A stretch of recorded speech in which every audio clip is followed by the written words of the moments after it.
Yang saya hormati Wakil Presiden Republik Indonesia, Saudara Gibran Raka Buming Raka. Menteri Perencanaan Pembangunan Nasional sebagai tuan rumah Profesor Dr. Insinyur Rahmat Pambudi. Ketua Dewan Perwakilan Daerah Republik Indonesia Saudara Sultan Bakhtiar Najamuddin. Ketua Komisi Yudisial Profesor Amzulian Rifai. Ketua Badan Pemeriksa Keuangan Republik Indonesia Ibu Isma Yatun yang mewakili. Ketua Badan Legislasi DPR RI Saudara Bob Hasan. Para Menteri Koordinator, para Menteri dan Wakil Menteri Kabinet Merah Putih, para Kepala Badan, Kepala Lembaga Pemerintahan, Jaksa Agung, Kepala BIN, Kapolri, Panglima TNI, Gubernur Lemhanas, Gubernur Bank Indonesia, Ketua KPK, Ketua BPKP, Ketua PPATK yang saya hormati, para gubernur dan pejabat gubernur, para kepala Badan Perencanaan Pembangunan Daerah, Sekretaris Daerah Provinsi, Bupati, Wali Kota, dan dari seluruh Indonesia, serta para rektor yang hadir secara langsung maupun melalui video conference. Yang saya hormati dan saya banggakan, hadirin undangan yang berbahagia. Pada kesempatan kali ini, tentunya sebagai insan yang bertakwa, marilah kita tidak henti-hentinya memanjatkan puji syukur kehadirat Allah Subhanahu wa taala, Tuhan Maha Kuasa. Kita masih diberi kesehatan, masih diberi karunia dapat berkumpul di tempat yang bersejarah ini untuk menghadiri pembukaan Musyawarah Perencanaan Pembangunan Nasional RPJMN 2025-2029, Rencana Pembangunan Jangka Menengah Nasional. Dalam kesempatan kali ini saya ucapkan terima kasih kepada Kepala Bappenas dan seluruh jajarannya serta seluruh Gubernur dan Kepala Badan Perencanaan Daerah, Pembangunan Daerah yang telah bekerja keras menyusun dan menghasilkan rencana pembangunan jangka menengah ini. Saudara-saudara sekalian, dalam hidup bernegara ada beberapa filosofi bernegara yang bermuara kepada faham ekonomi. Ada faham yang sangat kuat di negara-negara barat tadinya, yaitu yang berpendapat bahwa suatu pembangunan ekonomi tidak perlu direncanakan, bahkan tidak boleh direncanakan. Mereka menganut pemikiran yang disebut neoliberal sekarang, bahwa yang mendorong ekonomi adalah pasar. Pemerintah itu hanya sebagai regulator dan sebagai wasit.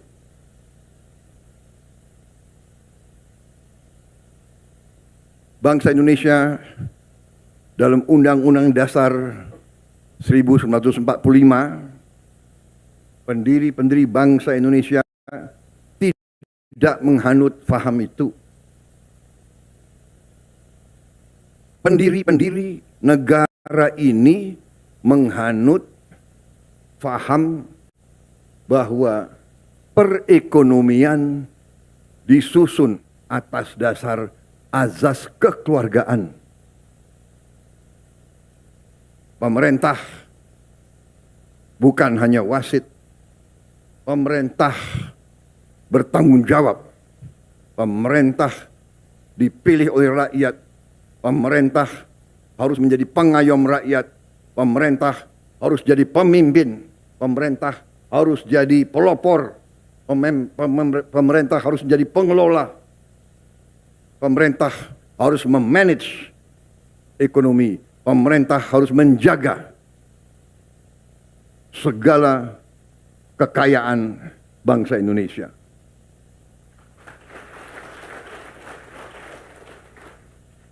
Saudara-saudara, dalam pemahaman ekonomi yang kita sekarang wajib dan pantas untuk menyebut ekonomi kita ekonomi Pancasila. Bahwa ekonomi Pancasila itu adalah penggabungan antara yang terbaik dari pemahaman pasar bebas, kapitalisme, yang terbaik dari ekonomi yang direncanakan, planned economy. Itu Pancasila. Antara pasar bebas dan antara ekonomi yang direncanakan. Bahwa Presiden pertama membuat rencana pembangunan semesta 8 tahun. Kemudian Presiden kedua melanjutkan dengan rencana pembangunan 5 tahun. Bahwa kita berdiri di gedung ini, gedung Bappenas, ini mengingatkan kita bahwa ekonomi kita harus kita berpegang teguh. Ekonomi kita adalah ekonomi Pancasila, ekonomi yang berazas kekeluargaan.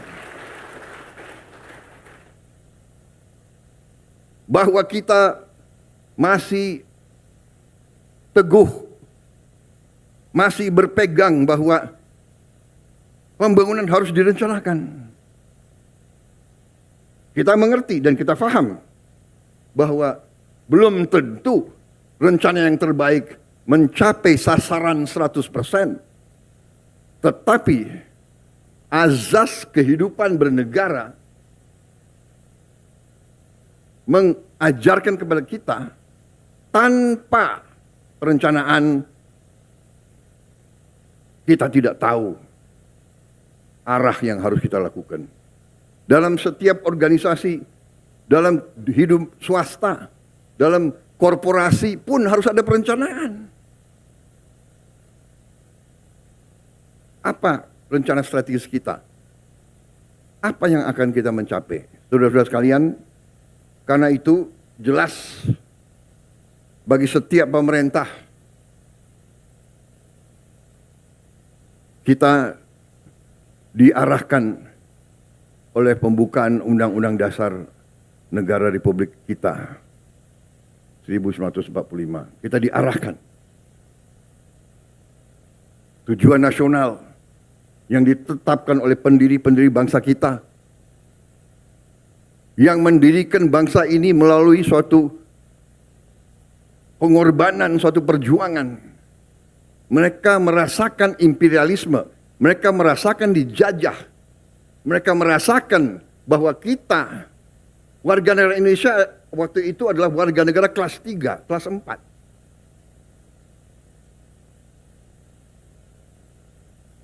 Tujuan nasional pertama, azas perlindungan, melindungi segenap bangsa Indonesia dan seluruh tumpah darah Indonesia.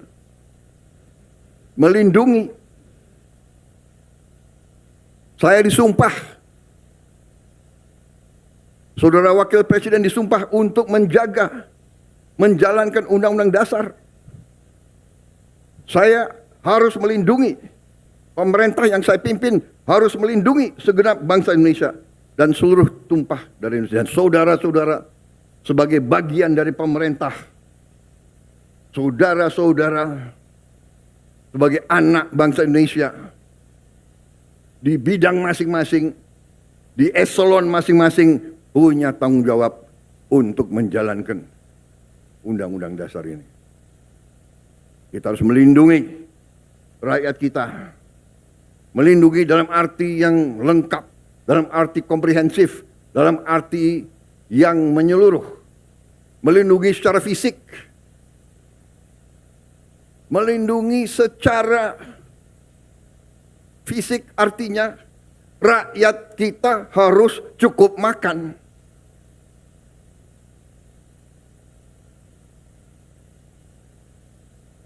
Melindungi secara fisik rakyat kita harus cukup makan. Melindungi segenap tumpah darah artinya kita harus swasembada pangan. Bagaimana kita mau lindungi segenap bangsa kalau kita tidak bisa jamin makan? Tidak ada negara, tidak ada peradaban tanpa pangan. Saya ingatkan saudara-saudara sekalian. Mari kita kembali ke dasar pengetahuan. Jadi perencanaan pembangunan nasional ini penting. Tetapi dasar-dasarnya saya kira menjadi acuan bagi kita. Baru sesudah kita lindungi, tentunya setelah kita menjamin fisik daripada rakyat kita menjamin juga sumber-sumber kehidupan rakyat kita. Kita harus jaga tumpah darah kita, tanah air kita, yang kita nyanyi itu. Memajukan kesejahteraan umum, perintah undang-undang dasar, mencerdaskan kehidupan bangsa, dan kita ikut melaksanakan ketertiban dunia.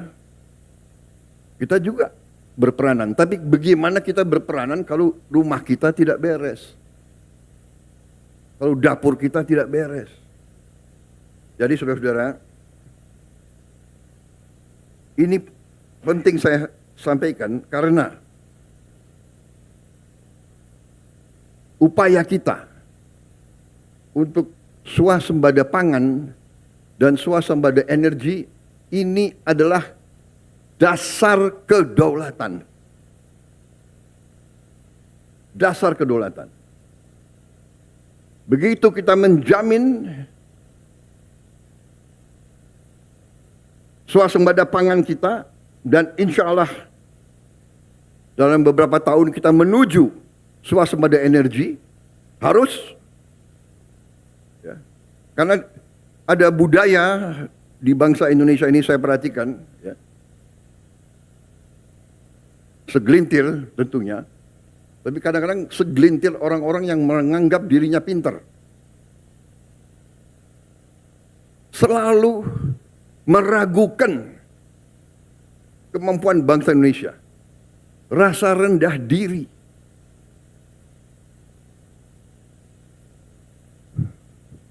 Punya gelar profesor. Sekolah di mana-mana yang terkenal.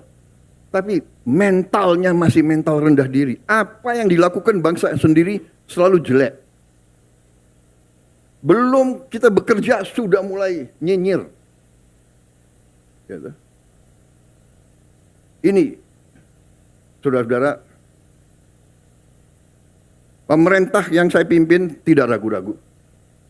Kita berpegang kepada Undang-Undang Dasar 45. Kita berpegang kepada cita-cita pendiri bangsa Indonesia.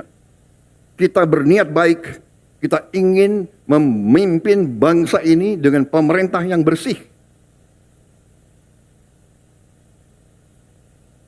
Itu keinginan kita. Dan itu tekad kita. Dan insya Allah, dengan kehendak dan tekad yang baik, insya Allah kita akan mencapai. Indonesia harus mempunyai pemerintah yang bersih. Indonesia harus memiliki pemerintahan yang bersih. Saudara-saudara, berkali-kali di setiap kesempatan saya bicara, kita harus hentikan kebocoran-kebocoran. Menghentikan Dan sekali lagi saya ingatkan, aparat pemerintah sangat menentukan. Aparat pemerintah sangat menentukan kebocoran-kebocoran untuk dihentikan. Penyelundupan dari luar ke dalam. Penyelundupan dari luar ke dalam adalah membahayakan kedaulatan Indonesia. Penyelundupan tekstil mengancam industri tekstil kita, mengancam kehidupan ratusan ribu pekerja kita.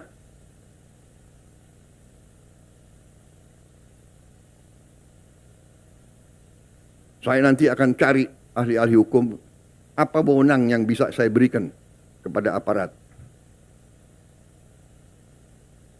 Apa kapalnya ditenggelamkan? Tolong para profesor di pemerintah saya itu tolong kasih saya ya masukan.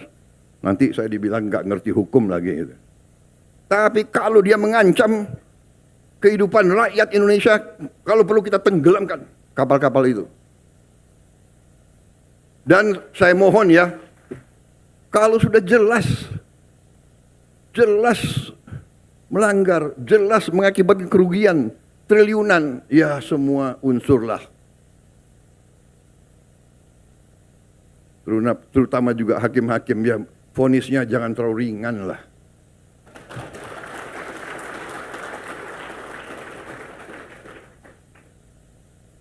Nanti dibilang Prabowo nggak ngerti hukum lagi. Tapi rakyat pun ngerti, rakyat di pinggir jalan ngerti. Ngerampok triliunan, kalau triliunan, ratusan triliun. Vonisnya sekian tahun. Nanti jangan-jangan di penjara pakai AC, punya kulkas, pakai TV. Tolong Menteri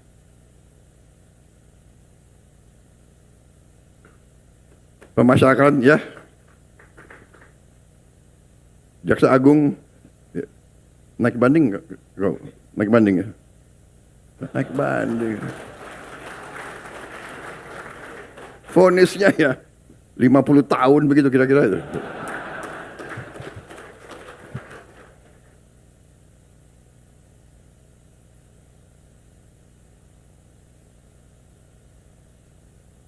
Kita semua, mari kita kembali ke jati diri kita, kembali ke 17 Agustus 45, cita-cita pendiri bangsa kita. Saya tidak mau nyalahkan siapapun, ini kesalahan kolektif kita. Mari kita bersihkan. Makanya saya katakan, aparat pemerintahan kita gunakan ini untuk membersihkan diri, untuk membenahi diri sebelum nanti rakyat yang membersihkan kita. Lebih baik kita bersihkan diri kita sendiri.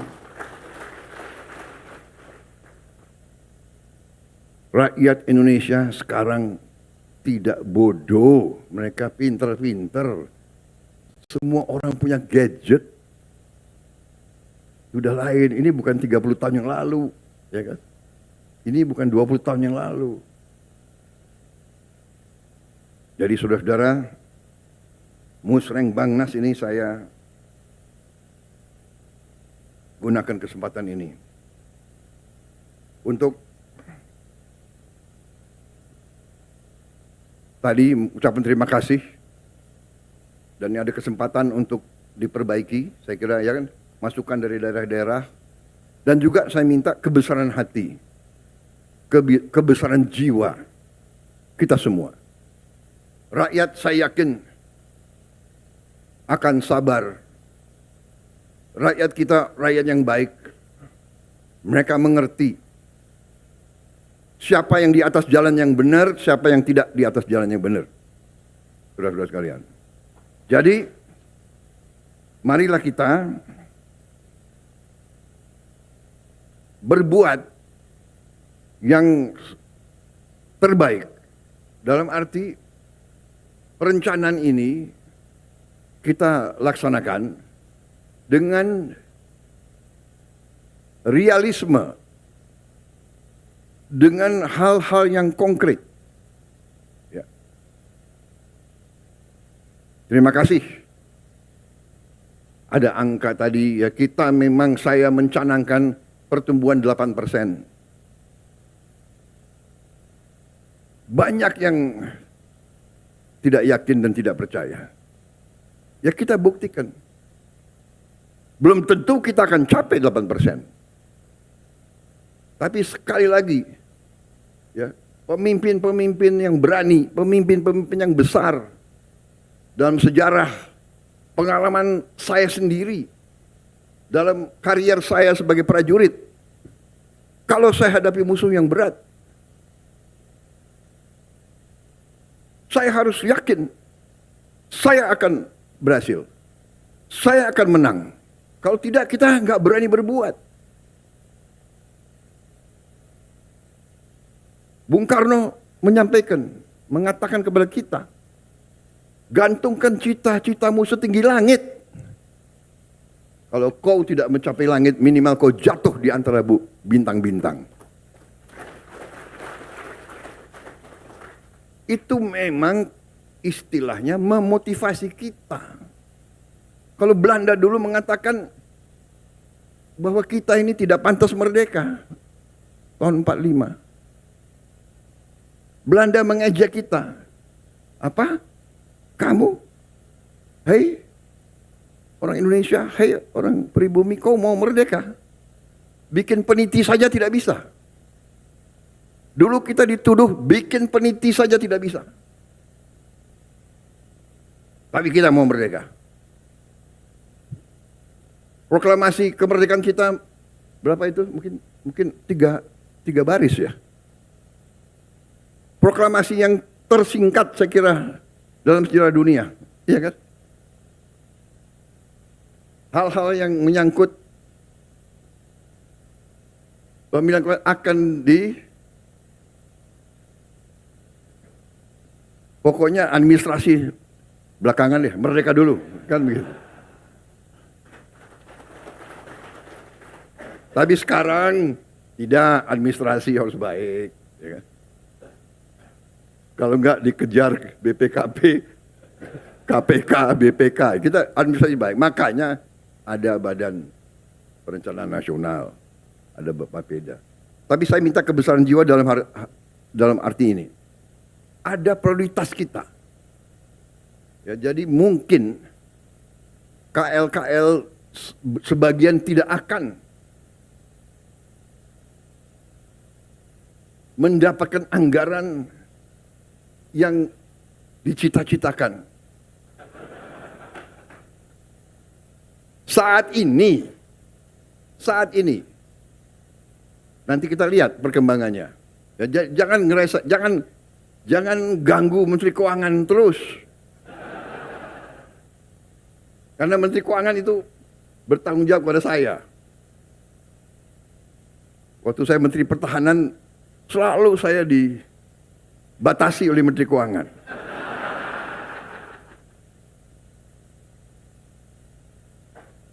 Sekarang yang lemes Pak Safri Samsudin.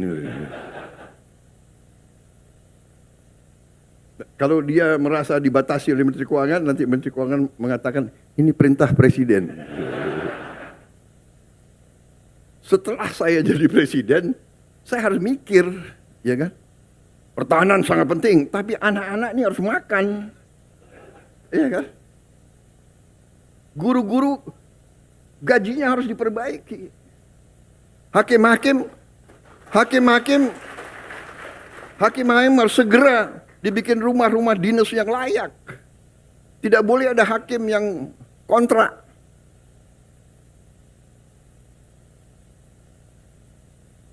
Menteri Perumahan ngangguk-ngangguk. Terima kasih Menteri Perumahan. Tambah rambut putih aku lihat kau itu. Baru 2 bulan udah. Tapi masih senyum, saya terima kasih. Jadi ini juga para gubernur, para bupati ya, yang ikut rapat ini melalui video conference, saya mohon juga jiwa besar dan kesabaran. Mungkin ada beberapa yang harus kita dahulukan. Tapi percayalah ujungnya nanti gubernur bupati yang akan merasakan. Contoh, dana desa adalah sekarang 1 miliar 1 tahun. Benar ya? Dengan program makan bergizi, ya, itu nanti uang yang beredar di desa mungkin akan naik 5, 6, 7 kali. Saudara-saudara sekalian. Jadi bukannya kita akan tambah, tapi melalui mekanisme yang kita yakin harus sampai ke sasaran. Harus sampai ke sasaran. Dan untuk seluruh aparat, seluruh eselon, ya, budaya markup, budaya penggelumbungan proyek dan anggaran itu adalah korupsi.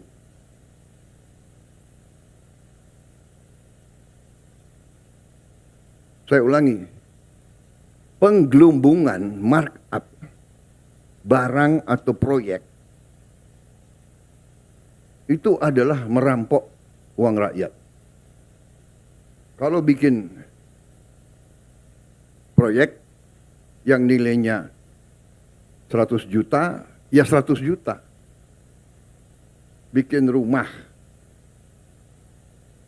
100 juta, ya 100 juta.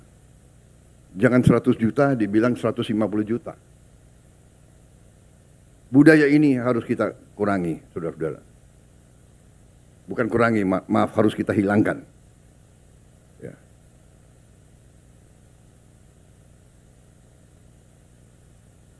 Saya tidak akan ulangi angka-angka, saudara sudah sering dengar ceramah saya, ya, apa itu ICOR, incremental capital output ratio kita terlalu tinggi. Kenapa? Ya, kebocoran. Saya juga tidak akan paparkan di sini laporan-laporan yang saya terima, kebocoran-kebocoran, kehilangan uang dari judi online, dari penyelundupan, dari illegal mining, dari illegal logging, dan sebagainya. Tidak dalam kesempatan ini, tapi pada kesempatan lain, kalau perlu, di sidang kabinet sudah saya paparkan, nanti khusus mungkin bupati dan gubernur saya undang khusus. Bukan saya apa-apa, saya tidak mau menurunkan moral daripada anak-anak muda kita. Tapi rakyat harus yakin, harus bertekad bahwa kita sekarang ingin melaksanakan pembangunan nasional dengan mengurangi segala bentuk kebocoran, manipulasi, markup, akal-akalan, dan sebagainya. Dan ini membutuhkan kerjasama semua pihak. Yudikatif, legislatif, pemerintahan, aparat. Semua kita harus kerjasama. Tadi saya katakan, ya, rakyat kita itu bukan rakyat yang bisa dibohongi terus. Sudah jelas kerugian sekian ratus triliun. Vonisnya seperti itu. Ya. Ini bisa menyakiti rasa keadilan.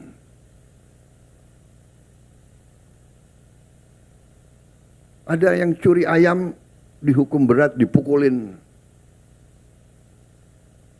Saya kira demikian yang ingin saya sampaikan, saudara-saudara. Terima kasih. Musrem Bangnas laksanakan dengan sebaik-baiknya. Terima kasih pada gubernur, saudara-saudara adalah pemimpin yang paling dekat sama rakyat. Saudara yang paling dekat, para bupati yang paling dekat, yang paling tahu masalah. Insya Allah dengan kita ngelola dengan baik, penghasilan untuk negara akan baik, real, dan tidak terlalu lama. Ya. Kita dengan tadi program digitalisasi, dengan e-government, dengan e-katalog, dengan GovTech, kemungkinan untuk penggelembungan yang gila-gilaan sudah sangat sulit. Sudah sangat sulit. Di semua KL kita akan melihat nanti hasilnya. Demikian yang ingin saya sampaikan, saudara-saudara sekalian. Saya optimis. Saya yakin bahwa kita akan berbuat baik dan kita akan bikin kaget semua pihak luar negeri.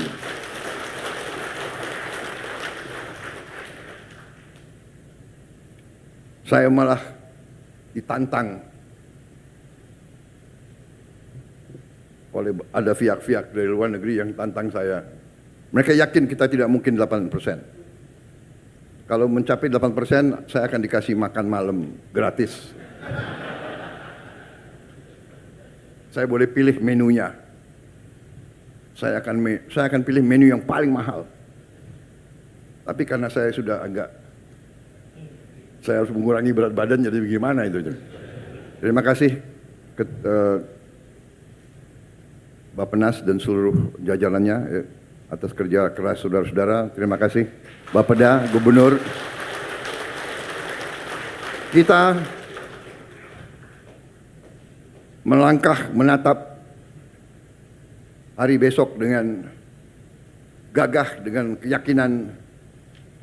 Kita kompak, kita bersyukur kepada Tuhan. Bersyukur negara lain penuh kesulitan. Negara lain penuh ketegangan, pertikaian. Saya sampai, kalau keliling luar negeri, saya sampai merasa banyak negara selalu berharap dari Indonesia. Saya sampai ngeri sendiri, terlalu berharap, disangka kita ini sudah jadi apa begitu. Ya. Minta kami mohon ini, terutama mereka sangat membutuhkan kelapa sawit kita.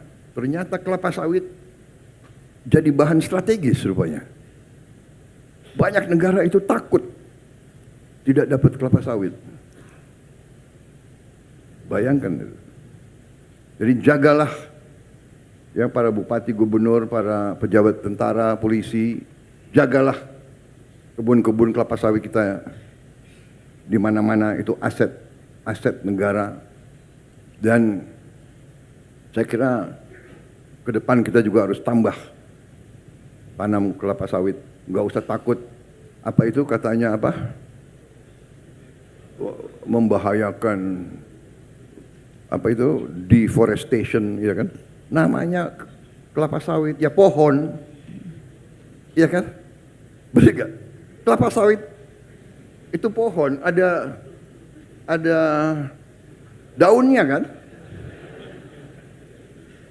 Ya, dia keluarkan, dia menyerap karbon dioksida. Dari mana kok kita dituduh? Ya kan?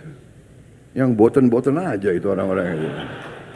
Jadi kita baik-baik aja, kita tidak, bahkan mereka bingung waktu mereka mau apa tuh? Ngomong-ngomong mau batasi, kita nggak boleh apa? Eropa kan mau batasi, sekarang bingung sendiri. Saya bilang, oh terima kasih, kita nggak jual ke Anda, terima kasih, saya bilang. Mereka panik sendiri di situ sekarang. Tuh, nanti semua industri coklat mereka kacau itu kan. Bikin coklat itu kan dari kelapa sawit itu.